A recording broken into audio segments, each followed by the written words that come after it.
What if I told you that one of the most beloved teen idols of the 1990s died in complete silence and almost no one in Hollywood blinked? That while millions of fans once screamed his name, the industry that built him, sold him, and fed on his innocence barely paused to ask, what happened to Jonathan Brandis? Now ask yourself, how does a child star, adored by a generation, go from national treasure to an afterthought, to a name whispered only when discussing tragedy? And more importantly, how many more have to fall before we stop pretending this isn't a pattern? Welcome to Celeb Shadows TV. If you're here for more than just headlines, if you're seeking the stories behind the lights, the careers after the fame, and the truths buried in silence, then you're in the right place. Make sure to subscribe and turn on notifications. Because today, we're not just telling a story. We're asking a question that no one in the entertainment industry seems willing to answer. What killed Jonathan Brandis? Was it the pressure of living up to a teenage dream? The heartbreak of being discarded by an industry once obsessed with him? Or was it something more insidious, a mental health crisis that no one wanted to acknowledge until it was far too late? Let's rewind the clock, not just to uncover a sequence of events, but to dissect a system that elevates children into idols and then drops them into obscurity the moment they grow up. A system that packages charisma and youth for mass consumption and offers no manual for what to do when the cameras turn off. Jonathan Brandis wasn't just a tragic figure. He was the byproduct of a culture that confuses fame with stability and performance with purpose. He was a mirror, reflecting back everything that's broken about how we treat the young in showbiz. And that mirror cracked quietly, devastatingly on November night in 2003. Before we dive deeper, a fair warning, this isn't a feel-good story. There are no perfect villains, no simple heroes, and certainly no Hollywood ending. What we have is a trail of overlooked red flags, misplaced faith, and a boy who became a product before he even knew who he was. But as we unpack this story, we won't just retrace his downfall, we'll examine the machinery behind it. The studios, the casting directors, the executives, the teen magazines that plastered his face on every issue, then tossed him aside when a newer name came along. The fans who cheered but didn't see. The friends who cared but didn't ask. The parents who tried but maybe didn't fully understand what was unraveling beneath the surface. Because while the headlines tell us Jonathan Brandis took his own life at age 27, they don't explain why someone with his talent, his looks, and his history couldn't find a foothold when it mattered most. And if your instinct is to say, well, fame's not for everyone, or some just aren't cut out for it, pause. Because this isn't just about Jonathan. It's about every young performer trying to live up to impossible standards, while fighting invisible battles no one wants to talk about. It's about an industry that says, smile for the camera, while ignoring the pain off set. Stick with us, because what we're about to explore isn't simply the biography of a fallen star. It's a cultural autopsy. In the next segment, we'll journey through the meteoric rise of a child who became the face of a generation before anyone thought to ask if he ever had a say in it. From cereal commercials at age 2 to starring roles in films and primetime shows by his early teens, Jonathan Brandis's life looked like a fairy tale on paper. But look closely, and you'll begin to see the cost of performing that dream for an audience that always wants more and never asks what happens when the curtain finally falls. Subscribe now to Celeb Shadows TV, where we peel back the layers of glitter to expose the shadows that fame rarely talks about. And let us know in the comments, do you think Hollywood ever truly takes care of its young stars, or does it just cash in on their brightest moments and walk away when the glow fades? Let's begin. Let's go back long before the headlines, long before the sorrow. Picture a toddler with camera-ready eyes and a disarming charm, gracing cereal boxes and magazine pages before he even knew how to spell his own name. Jonathan Brandis didn't stumble into fame. He was steered into it, ushered into the entertainment machine at the age of 2. And from the moment his tiny face sold breakfast cereal, a path was laid that would blur the line between childhood and commodity. By 4, he was appearing in TV commercials. By 6, he'd landed a recurring role on the soap opera One Life to Live. The move from Connecticut to Los Angeles wasn't a spontaneous adventure, it was a family gamble on potential, charisma, and the dream that maybe, just maybe, this child could make it. That gamble paid off, at least at first. He soon became a fixture on network sitcoms like Full House and The Wonder Years. But it was in 1990 that Jonathan got his real shot.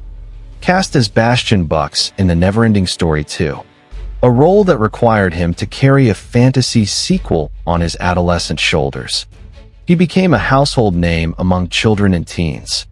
Never mind that the movie underperformed at the box office, the industry saw something. The camera loved him. Casting agents noticed. Teen magazines took note. And suddenly, he wasn't just Jonathan anymore. He was a brand. What's worth noting even this early is that Jonathan was never chasing fame. He was chasing work. He loved acting. He wanted to keep doing it. He was good at it. But the industry didn't just want talent, they wanted packaging. By the time he starred in Stephen King's IT as the young stuttering Bill Denbrough, it was clear that Jonathan wasn't merely cute or camera-friendly, could act circles around many of his peers. And yet, as with many young actors, skill was often secondary to marketability. In 1993, his world changed again when he was cast as Lucas Wolenzak in SeaQuest DSV, a futuristic submarine show produced by none other than Steven Spielberg. It was meant to compete with the likes of Star Trek. But it did more than that, it made Jonathan a teen icon. Lucas, the young genius navigating complex science, adventure, and politics aboard a high-tech vessel, wasn't just a character. For millions of young fans, he became the reason to tune in every week. Fan mail arrived by the thousands, up to 4,000 letters a week. Studio security had to escort him off set to avoid mobs of screaming teenagers. He was voted Dreamboat of the Year by Tiger Beat. Girls waited outside filming locations for a glimpse. His posters wallpapered bedroom walls across the country. His face, at just 17, was more recognizable to some American teens than the president's. But amid the cheers and photo ops, the cracks were already beginning to form.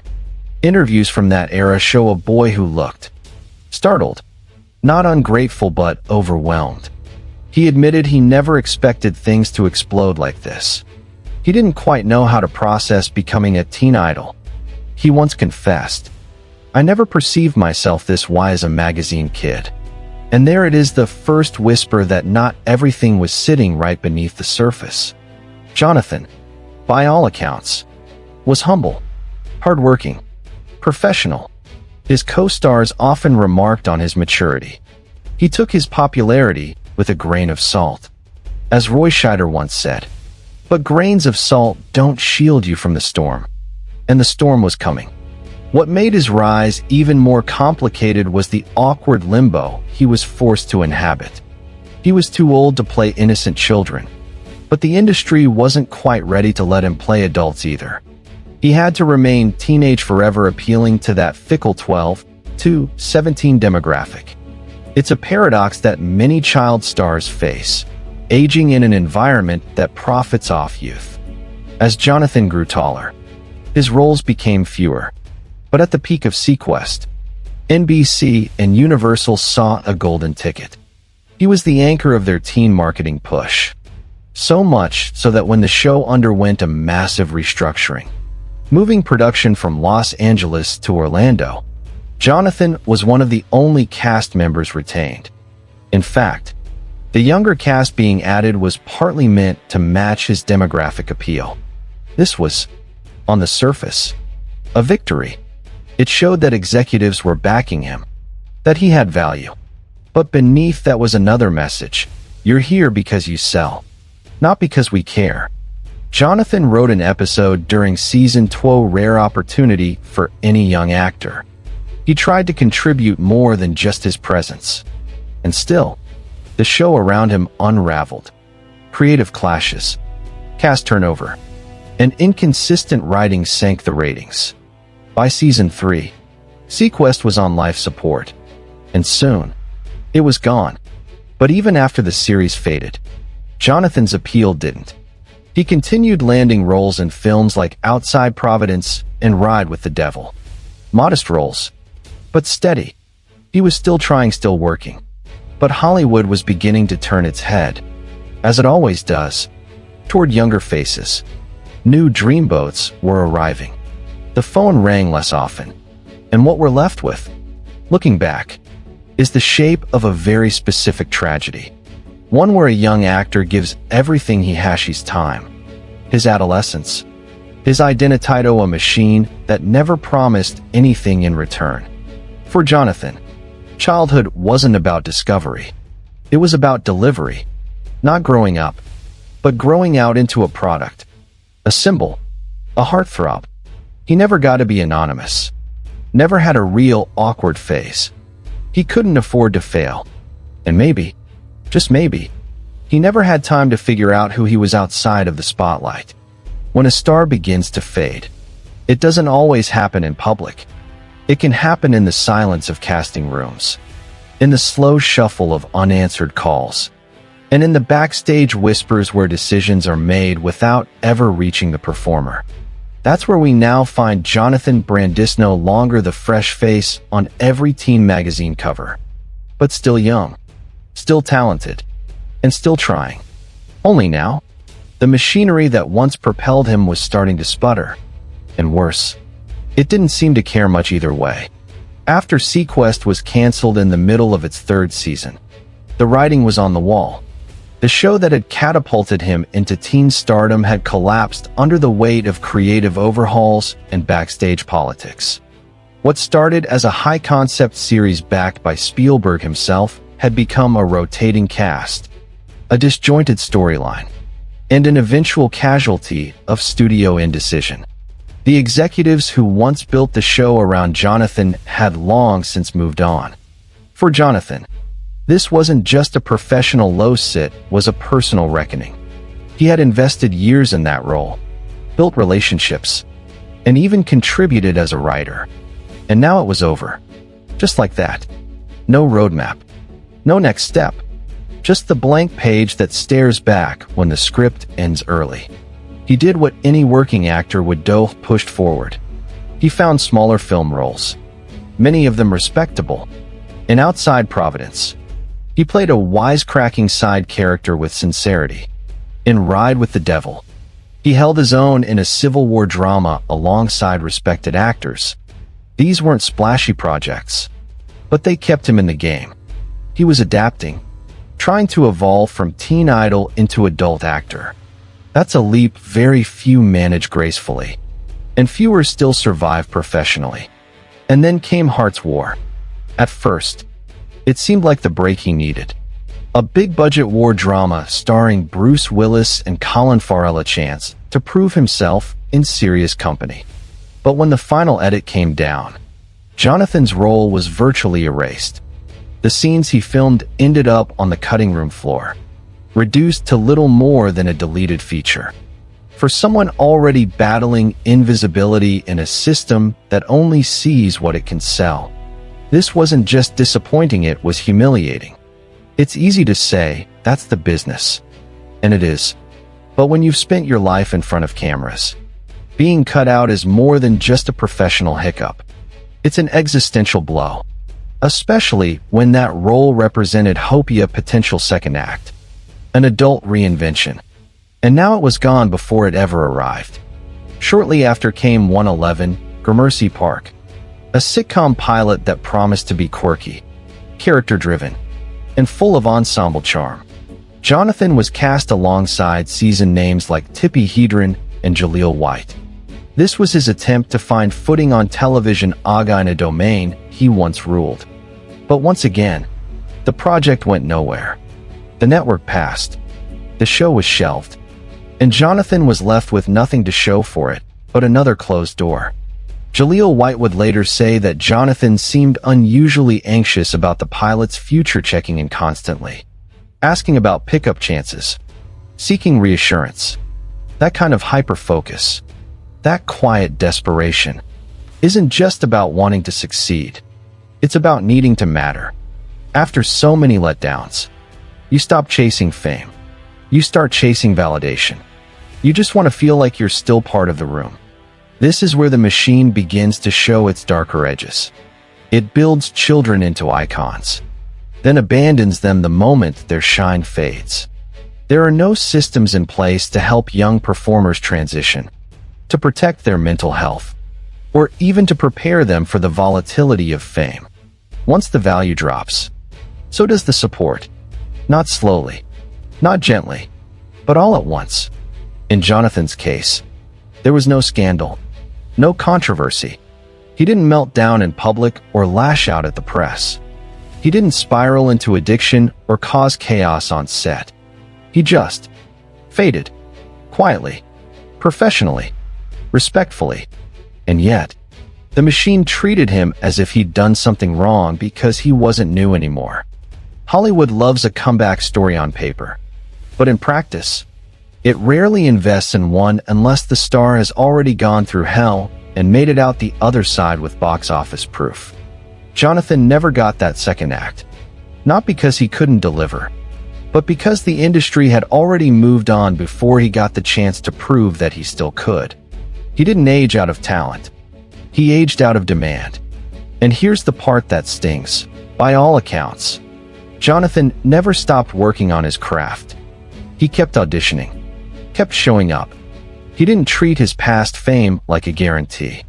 He was willing to earn his spot again.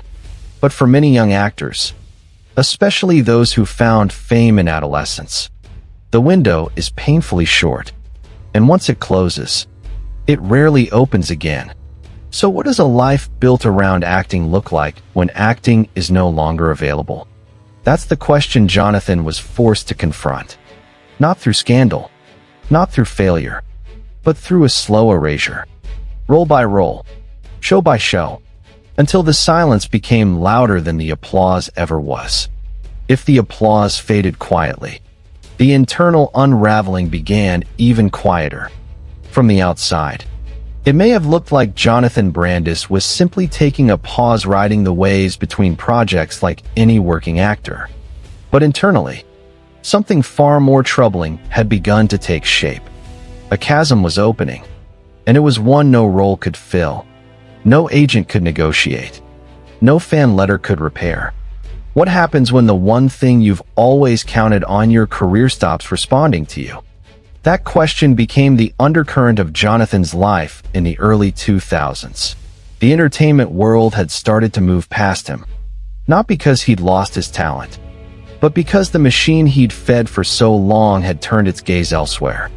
And unlike others who crash out spectacularly in public, Jonathan's descent was subtle, controlled, quiet, which made it all the more dangerous.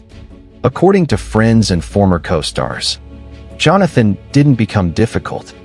He didn't self-destruct in visible ways. What he did was retreat. He grew more introspective, more unsure. He began drinking heavily, something multiple sources noticed but didn't confront.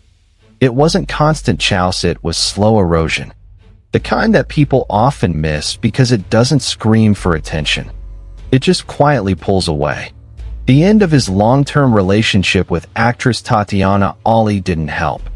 After 6 years together, years that had spanned his most successful and his most unstable periods, the breakup was a devastating emotional hit. The reasons for their split were never publicly detailed, but that silence only underlined how personal and painful it must have been.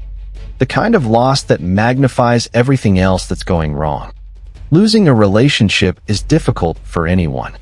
But when your identity is already entangled with public perception and a faltering career, losing someone who had been a constant source of support can feel like confirmation of everything you fear, that you're slipping, that you're alone. that you're not enough anymore. By 2003, these compounded feelings started to show more openly. Jonathan's co-stars on his final projects remembered a man deeply anxious about outcomes fixated. Even on the set of 111, Gramercy Park, actor Jaleel White described him as unusually preoccupied with whether the pilot would be picked up. Not just curious, restless, worried, constantly needing updates. That kind of energy doesn't come from ego. It comes from fear. A fear that this might be the last shot. That if it fails, there might not be another. There was another project later that year, Puerto Vallarta Squeeze, and it looked promising. A film role alongside the legendary Harvey Keitel. Jonathan played a CIA hitman, a role far removed from his usual image, offering him a chance to finally break out of the former teen star mold. And from all accounts, he delivered. Keitel himself reportedly praised Jonathan's performance multiple times during filming. Producers echoed that sentiment in post-production, saying it was clear the young actor still had it. But for someone like Jonathan, who had lived through this kind of anticipation before, the praise wasn't enough. He'd heard it before, and he'd seen what came next. He'd been told Hart's War was going to be his rebirth, only to be nearly cut from the film entirely. The damage from that experience lingered, and no amount of compliments could undo what years of rejection and obscurity had already taught him to expect: disappointment. Friends later shared that Jonathan had, around this time, spoken openly if carefully about his struggle to stay optimistic. He never made loud declarations. He didn't post cryptic messages or stage any obvious cries for help. But he did, on multiple occasions, confide that he wasn't sure he could see a way forward. That the future, which once seemed so certain, now felt blank, undefined. And here's where the industry truly fails its own.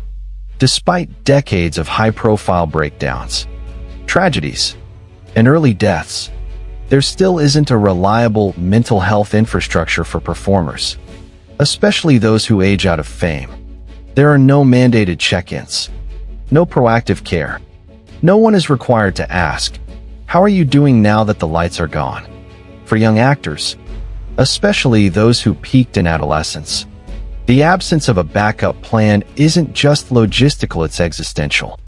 Their identity is built on applause. Their value is measured by demand. And when those things disappear, what's left? Jonathan's father would later speak out, saying that in hindsight, he believed his son struggled with an undiagnosed mental illness, likely bipolar disorder.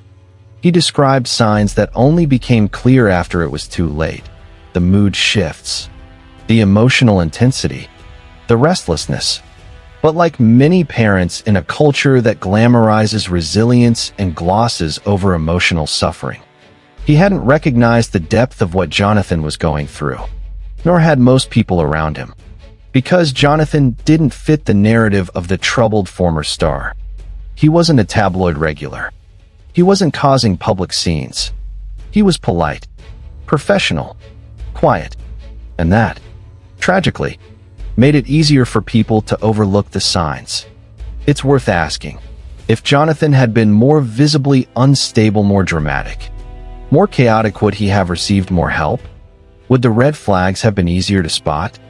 Or is the truth more unsettling that we've normalized emotional distress in young celebrities so completely? We only act when the damage is irreversible?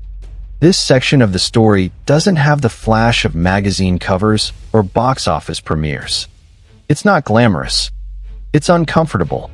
It's real. And that's precisely why it matters. Because until we start taking these invisible cracks seriously, we'll keep losing people long before their time. And Jonathan Brandis was one of them. The hardest part about unraveling Jonathan Brandis's story is realizing how quiet the ending truly was. No dramatic outburst. No social media breakdown. No cries for help echoing through press releases or paparazzi lenses. Just the slow, invisible descent of a young man who had once carried the weight of millions of fans' hopes and was now left carrying something far heavier: disappointment that no one could see, and grief he couldn't name. In late 2003, Jonathan was still doing what he always had, pushing forward, holding on. His role in Puerto Vallarta squeeze had wrapped, and there were signs that it might be the beginning of something new. Playing a hardened CIA hitman opposite Harvey Keitel had given him a chance to flex creative muscles no teen mag cover ever asked for. People on set had praised him. Keitel himself had expressed admiration. And for a moment, perhaps, Jonathan allowed himself to hope again. But that hope was fractured by too many past letdowns. Too many near comebacks that evaporated before they materialized. And while those around him may have seen professionalism, what Jonathan carried inside was something far more complex. A constant questioning of worth. A gnawing fear that even his best might not be enough anymore. The entertainment industry teaches performers to weather rejection. But what it doesn't teach them, what it avoids discussing entirely, is how to process loss when your identity has been built on being wanted. And when that identity begins to erode. Not from scandal, but from silence. The pain hits differently. It isolates. It paralyzes. By November of that year, the silence was growing louder. Jonathan was still in touch with friends. He was still trying to find the next opportunity. But beneath the surface, something had shifted. He wasn't just disheartened, Ed was exhausted. Not from working, but from trying to matter. From chasing the spark that once burned so naturally, but now felt out of reach. On November 11th, 2003, just before midnight, a few close friends arrived at Jonathan's apartment in Los Angeles. What they found was a scene no one was prepared for. He had attempted to take his own life. Emergency responders were called. Jonathan was rushed to Cedars Sinai Medical Center. There was a brief moment of hope. Maybe he would survive. Maybe this was just a moment of despair. Not the end of the story. But by the following day, November 12th, Jonathan Brandis was gone. He was 27 years old. The news didn't make front-page headlines. It didn't spark the kind of cultural outcry that often follows celebrity deaths. There were statements from those who had worked with him. Words of shock. Tributes. Memories. But there was also confusion. Silence. And for many, a lingering sense of guilt. His friend Soleil Moon Frye later admitted she had carried guilt over not reaching out more. She had known Jonathan during their early days in Hollywood. They'd shared screen time, laughter, and the rare bond of growing up under constant scrutiny. But like many, she hadn't realized how deep the shadows had grown around him.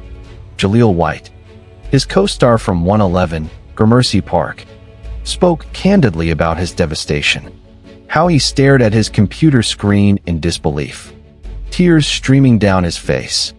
He'd seen Jonathan anxious. Yes, but he hadn't seen this coming. Most didn't. Even Tatiana Ali, his former girlfriend, reportedly went through a wave of anger before grief. Perhaps because they had once shared so much. And yet she hadn't known what he was battling in the end. That reaction, confusion, frustration, sadness is common in the wake of suicide, especially when the person seemed to be holding it all together. Jonathan's father, Greg Brandis, would eventually speak out in 2021, almost 2 decades after his son's death. He shared something that stunned many. Jonathan, he believed, had been suffering from undiagnosed bipolar disorder. Signs of manic depression had been present in his 20s, but at the time, they hadn't connected the dots. Greg didn't blame Hollywood. Not entirely. Instead, he pointed to something even more elusive, a mental illness that had gone unnoticed, untreated, unspoken. In his view, it wasn't the loss of fame that killed his son, it was the internal battle Jonathan had been fighting alone. And perhaps that's the most haunting part of this story. Because when someone dies by suicide, we often look outward. We look for scapegoats, failed careers, breakups, missed opportunities. But sometimes, The real struggle is hidden so deeply, even the person suffering can't name it. And in an industry that thrives on appearances, admitting emotional fragility often feels like career suicide long before anything physical happens. Jonathan's final months weren't marked by reckless behavior or public spectacle. They were marked by subtle shifts, moments of withdrawal, quiet desperation, the steady dimming of a light once so bright it couldn't be ignored. He left behind a legacy of work that still resonates. His performance in IT, his charm in SeaQuest, the glimpses of depth in Puerto Vallarta squeeze. But he also left behind a silencia gap in the conversation we're still struggling to fill. When we talk about Jonathan Brandis now, it's often through a lens of loss. A talented young man gone too soon. A promising career cut short. But these statements, while sympathetic, are also far too simple. They don't begin to capture the weight of what his life and his death reveal about the ecosystem that raised him, consumed him, and then forgot him. Because the truth is, Jonathan's story is not an isolated tragedy. It's part of a long, uncomfortable pattern. One where the entertainment industry routinely grooms children into performers, idolizes them, and then walks away once their appeal no longer serves a marketing strategy. The timeline is familiar. A child shows exceptional charisma. They're given opportunities, molded by agents, applauded by audiences. Their faces become products plastered across magazines, lunchboxes, and late-night interviews. And then, they grow up. The charm of youth fades. A newer face arrives. The phone stops ringing. And the very industry that once couldn't get enough of them offers nothing but silence. Jonathan Brandis was far from the first to endure this. And he won't be the last. But what makes his story especially haunting is the way it unfolded with such restraint. There were no tabloid meltdowns. No criminal scandals. No lawsuits or headline-grabbing breakdowns. Just a quiet, consistent attempt to stay relevant in a system that had moved on. He tried, over and over, through indie films, television pilots, even screenwriting efforts. But none of it gained traction, not because he lacked ability, but because Hollywood had already labeled him as past his prime by the time he reached his mid-20s. And here's the cruelty of it. For most professions, that's still the beginning. For Jonathan, it was already an epilogue. This is not just a story about fame and loss. It's a story about an industry and a society that confuses visibility with value. We are drawn to youth, novelty, and momentum, but we have little patience for what comes after.